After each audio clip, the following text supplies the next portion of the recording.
আপোনালোকে নিশ্চয়কৈ এটা কথা লক্ষ্য কৰে যে যেতিয়া আমি কোনো ব্যক্তিৰ গ্ৰহৰ গতিৰ ওপৰত প্ৰতিকাৰ দিওঁ সেই প্ৰতিকাৰৰ লগতে আমি সেই ব্যক্তিসকলক আমি আন এটা সলিউশন হিচাপে তেওঁলোকক গ্ৰহৰত্ন দিওঁ আৰু বহুতেই হয়তো জানে যে গ্ৰহৰত্ন যিবিলাক জেমষ্টন দিয়া হয় সেই জেমষ্টনবিলাক যিবিলাকে ওৱেৰ কৰিব নোৱাৰে বা পিন্ধিব নোৱাৰে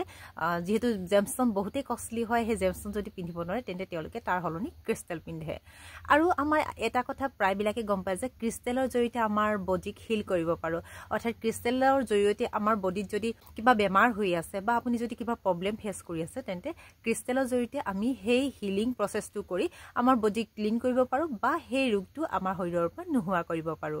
কিন্তু আপোনালোকে জানেনে ক্ৰিষ্টেলে যি ধৰণে আমাৰ বডিক হিল কৰিব পাৰে আমাৰ প্ৰবলেম বিলাকক হিল কৰিব পাৰে ঠিক সেইদৰে জেমষ্টনেও হিল কৰিব পাৰে আৰু ইয়াতকৈ আচৰিত কথাটো হৈছে যে আপুনি তাৰ বাবে কিন্তু জেমষ্টন কিনিব নালাগে জেমষ্টনৰ হলনি আপুনি জেমষ্টনৰ যিবিলাক ফটো হয় সেই ফটোৰ জৰিয়তে আপোনাৰ বডি হিল কৰিব পাৰিব আপোনাৰ যদি কিবা সিচুৱেচন এটা হৈ আছে সেই সিচুৱেচনটো হিল কৰিব পাৰিব আপুনি নিগেটিভ এনাৰ্জি বিলাক আপোনাৰ বডিৰ পৰা আঁতৰাব পাৰিব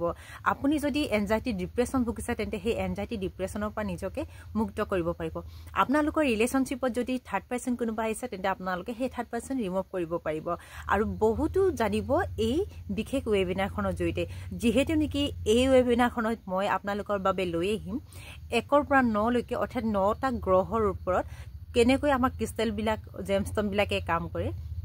লগতে সেই জেমষ্টন বিলাক কোনটো জেমষ্টন কি কাৰণে আপোনালোকৰ বডিত হিল কৰিব পাৰিব বা কি সিচুৱেচন আপোনালোকে হিল কৰিব পাৰিব এই সকলোবোৰ যদি আপোনালোকে জব বিচাৰি আছে আৰু জবৰ কাৰণে আপোনালোকে যদি নিজকে হিল কৰিব বিচাৰিছে তেন্তে আপোনালোকে হিল কৰিব পাৰিব আপোনালোকে সিচুৱেচন হিল কৰিব পাৰিব ওয়াটাৰ হিল কৰিব পাৰিব লগতে আপোনাক ফুল বডি হিল কৰিব পাৰিব আৰু যদি আপুনি ভাবিছে এই ওয়েবিনাৰখন জয়েন হ'ম বুলি এই হিলিং প্ৰসেসটোৰ বিষয়ে শিকিম বুলি যদি ভাবিছে তেন্তে আপোনালোকে মোৰ কমেন্ট বক্সত গৈ কমেন্ট কৰিব আৰু মোৰ লগতে মোৰ WhatsApp গ্ৰুপত জয়েন কৰিব আৰু এই সুন্দৰ অপৰচুনিটি আপোনালোকে নেহেৰুৱাব